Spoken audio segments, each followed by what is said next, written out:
You found the sleeping spell, a resting place for dreamers, travelers, and seekers of magic. Here, ancient myths, wizarding nights, and fey enchantments weave together to calm your mind and carry you beyond the ordinary. Stay as long as you like. The fire is warm, the stories are waiting, and the night itself will keep you safe.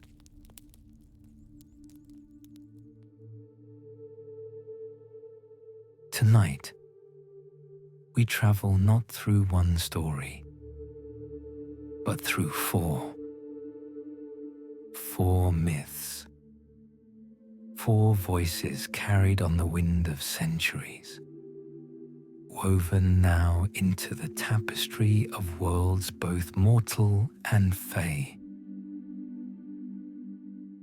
These are tales that whisper beneath the surface of Sarah J. Maas's A Court of Thorns and Roses.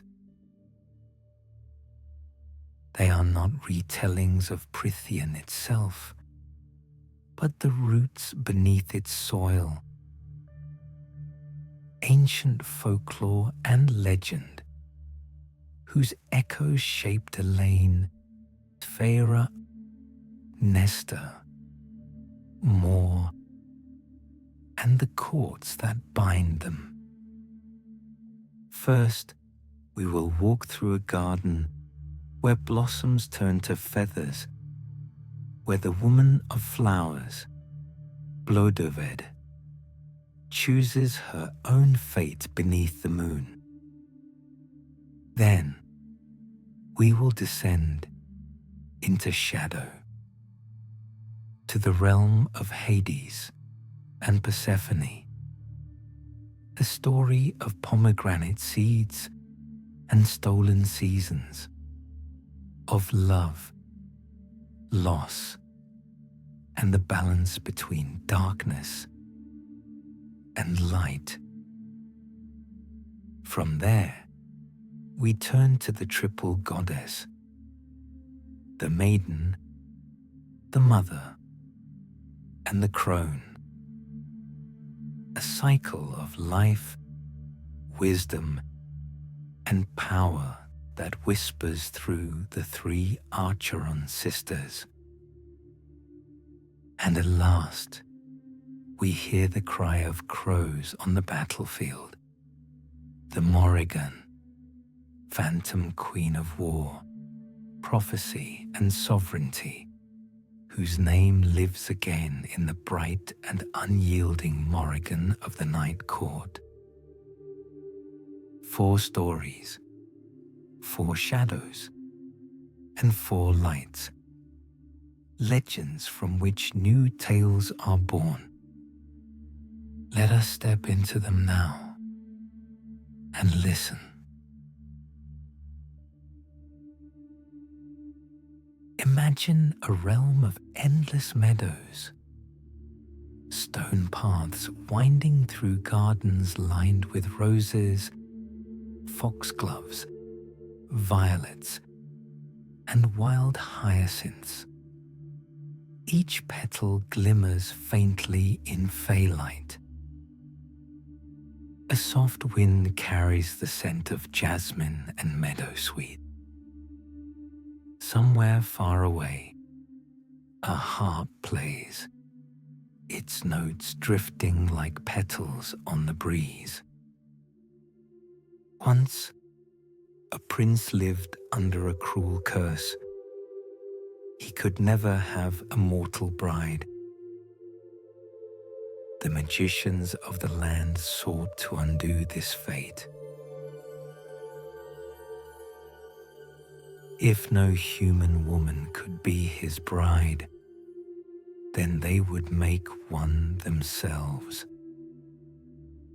They gathered blossoms from hidden glades, golden broom, bright as sunlight on stone, white oak flowers, pure as frost-kissed petals, meadow-sweet, fragrant and wild, by spell and chant, bound with the breath of dawn and twilight, woven with the hum of bees and the silver of moonlight. They formed a woman from the petals. Her hair shimmered like sunlight threaded with daisies, her skin luminous as moonlight on flower petals, her eyes the deep green of moss in spring, and her fragrance was the meadow itself. Her name was Blodeuwedd, Flower Face. She was given to the cursed prince as his bride. To the people, she seemed perfection itself, beautiful, gentle, radiant as a rose at its first bloom. But inside her heart, Blodeuwedd was not still. She was not only a creation, she was alive. And with life comes longing. And what she longed for was freedom. One evening, beneath a sky of blazing sunset, she met another, not her destined husband, but a man whose gaze did not possess or demand. And in her heart, desire bloomed, wild and untamed. Legends say this was betrayal, yet the truth whispers that she chose her own heart. The gods, however, saw no nuance. They punished her. Petals fell, blossoms withered, her hair of daisies vanished. Feathers dark as night grew in their place. Her soft hands became talons. Her face sharpened into the beak of a hunter. Blodeuwedd was no longer a flower-made bride. She became an owl, cursed to dwell in darkness, forever banished from the sunlit gardens. Yet even in punishment, there was freedom. The owl cannot be plucked or arranged. She flies silently beneath the stars, sovereign of the night sky. The forests stretch endlessly below her, and no hand can tether her. And so her story endures, half sorrow, half triumph, whispered when owls drift across the spring-caught forests, that even those shaped by others may become something wilder, freer, and entirely their own. The gardens fade. The scent of petals drifts into silence. The harp's final note floats on the breeze and vanishes. Now, the air cools, carrying the earthiness of hidden soil and pomegranate seeds. The light softens. The sky takes on the dim glow of twilight. We move from gardens to a deeper, darker realm. The story of Persephone and Hades begins. Once there was a maiden named Persephone, daughter of Demeter, goddess of the harvest. Her life was sunlit and filled with bloom. Meadows stretched endlessly. Flowers followed her steps. Laughter carried like wind through the fields.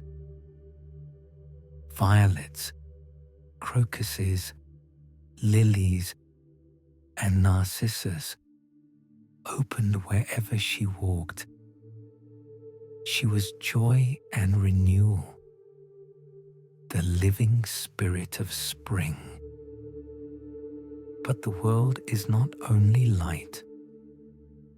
Beneath the earth stretched the vast shadowed realm of Hades, lord of the underworld.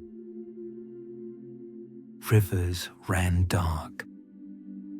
Styx, Lethe, Phlegethon, and souls drifted through corridors of stone and shadow. Hades ruled his kingdom in solitude, not cruel, but unyielding, stern and still, carved from the heart of the earth. One day, his gaze fell upon Persephone.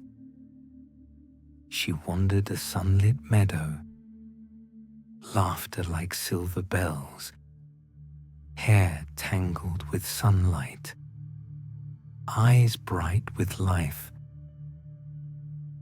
For the first time in ages, his stillness was broken by longing.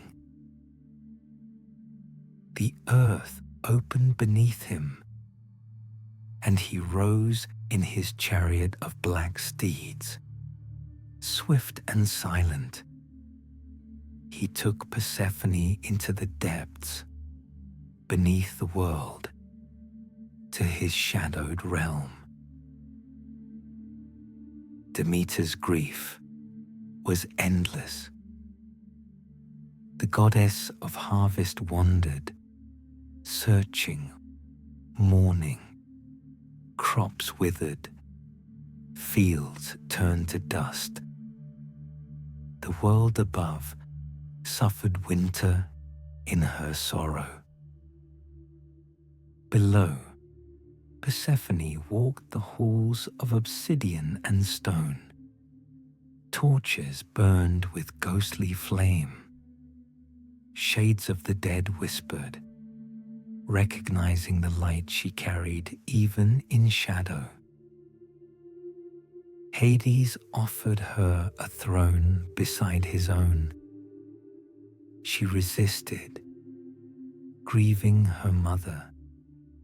But over time, she saw the depth of his realm, the solemn beauty of life and death intertwined. Then came the pomegranate seeds. 6, red as blood, sweet as temptation. By taking them, she bound herself to the underworld. No mortal may eat of the underworld's fruit and return fully to the world above. Yet Persephone was not powerless. She became queen, mistress of the shades, ruler alongside Hades. Half the year she returned to her mother, bringing spring and summer. Half the year she remained in the underworld, and winter fell upon the earth. Her story is one of descent and return, of life and death, of shadow and light. Persephone became more than a maiden of blossoms. She became sovereign, queen of both worlds, a living symbol of cycles, of transformation, of the intertwining of joy and sorrow. Even now, when flowers bloom after winter, or the earth lies dormant beneath frost, her story whispers, every descent may hold power, and every shadow may conceal growth.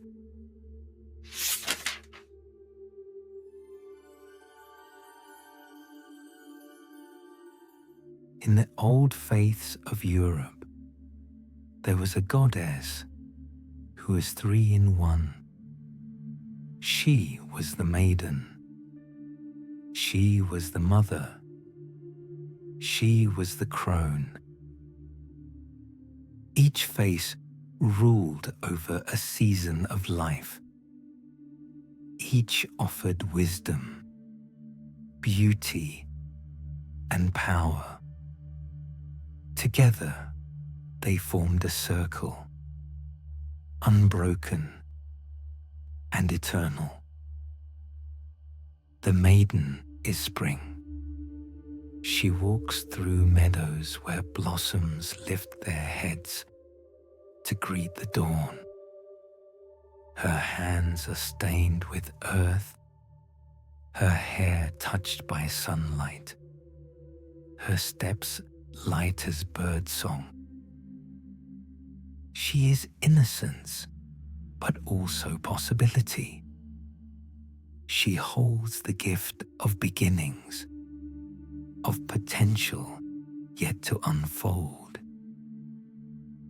In the lands of Prythian, one might see her in Elain Archeron. Elain, who tends gardens, coaxing fragile shoots into bloom. Elain, whose voice is soft, but whose sight pierces veils others cannot see. She is not only gentle, she is a seer, one who carries prophecy in her heart.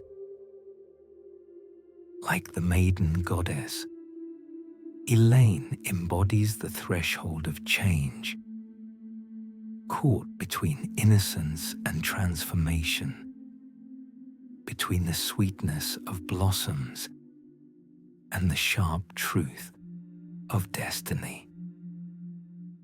The maiden reminds us that beginnings hold power, that even gentleness may bear hidden strength, and that beauty itself is a form of resilience.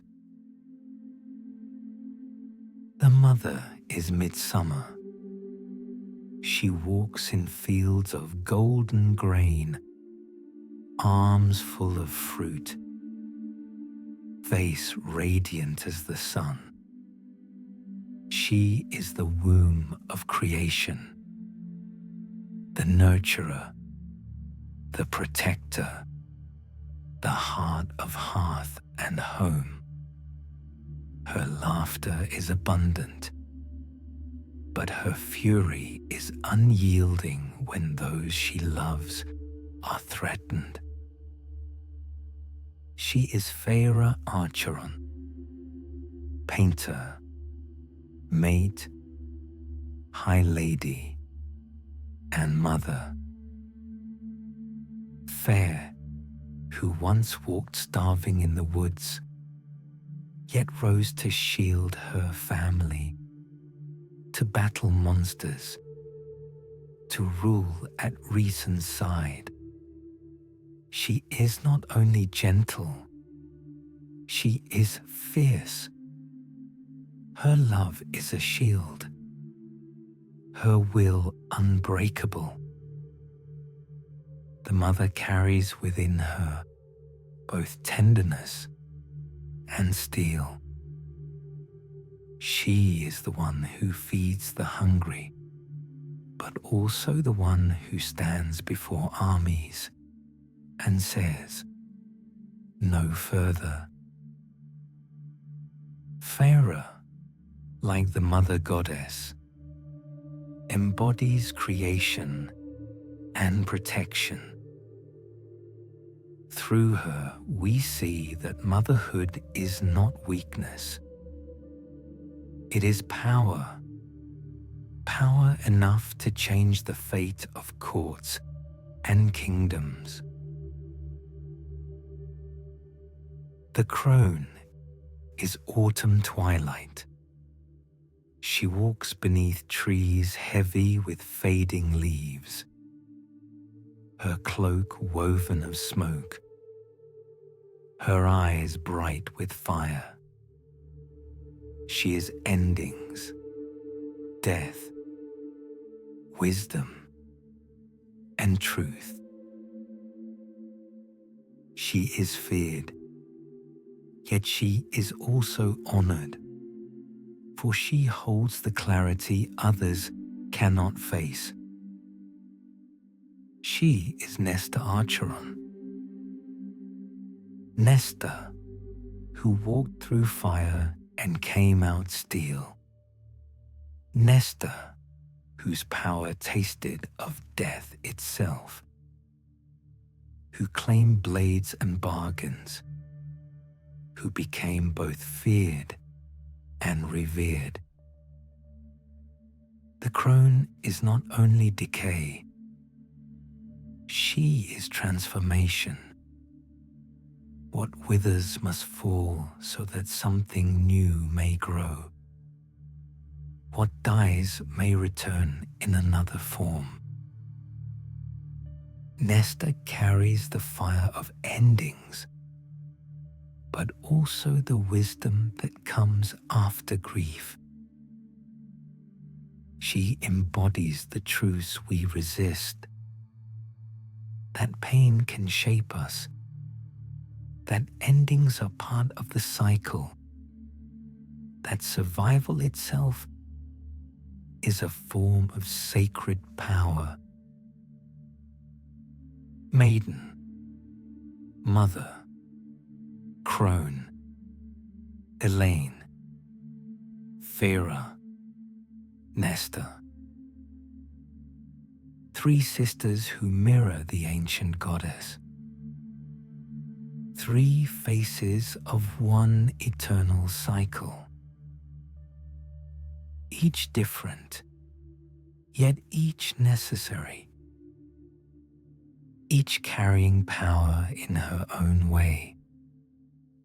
The vision of the maiden, the protection of the mother, the wisdom of the crone.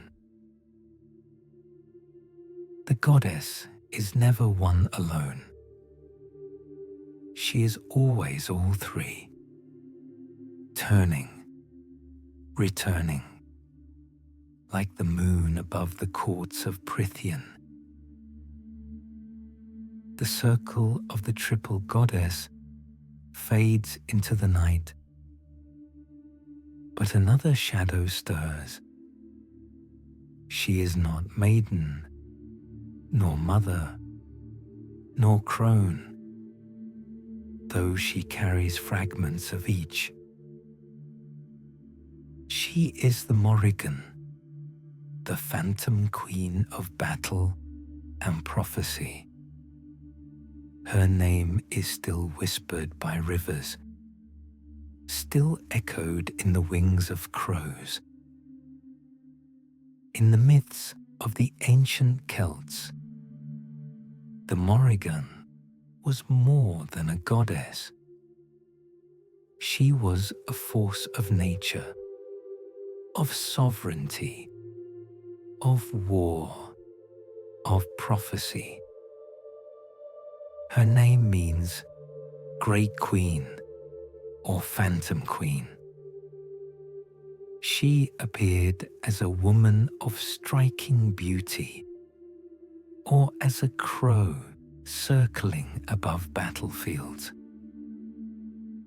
When warriors marched to war, they prayed to her for victory, or feared her shadow upon the hills, for it meant death was near.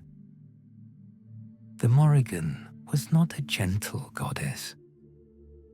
She was the one who chose who would live and who would fall.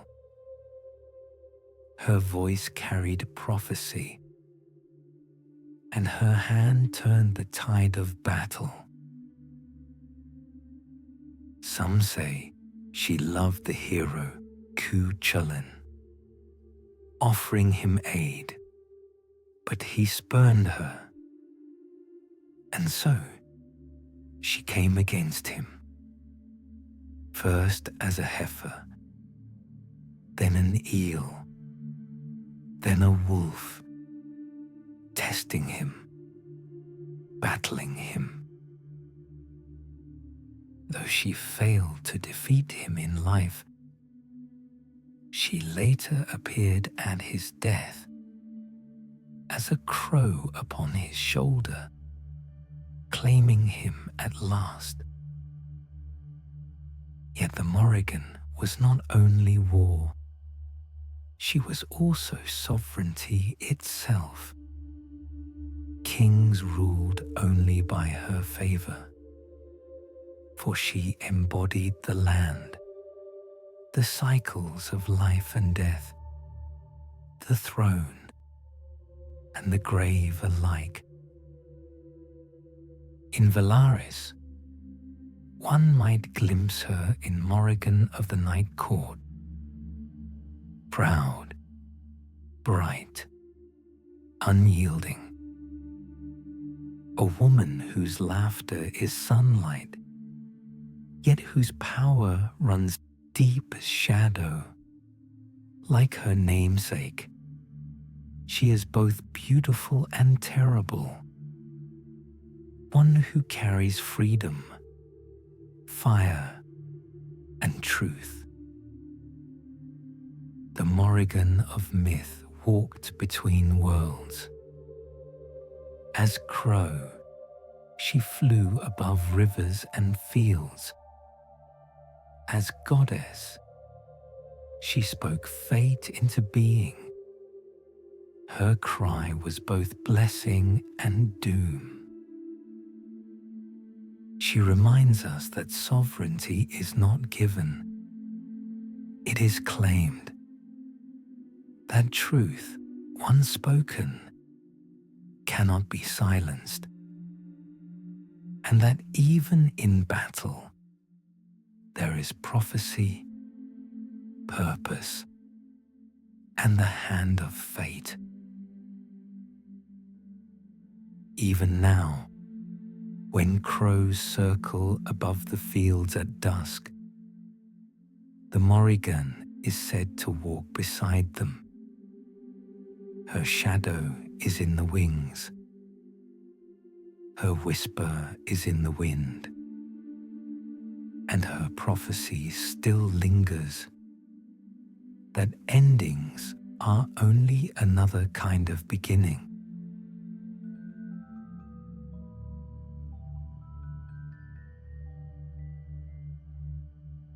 Four myths, four threads, each one ancient, yet still alive, each one reminding us that every ending carries a beginning, that every shadow holds a glimmer of light, and that within every story there is a piece of our own. The night grows quiet now. The stories fade like constellations at dawn, but their echoes remain, woven into memory, waiting to be remembered when the stars return.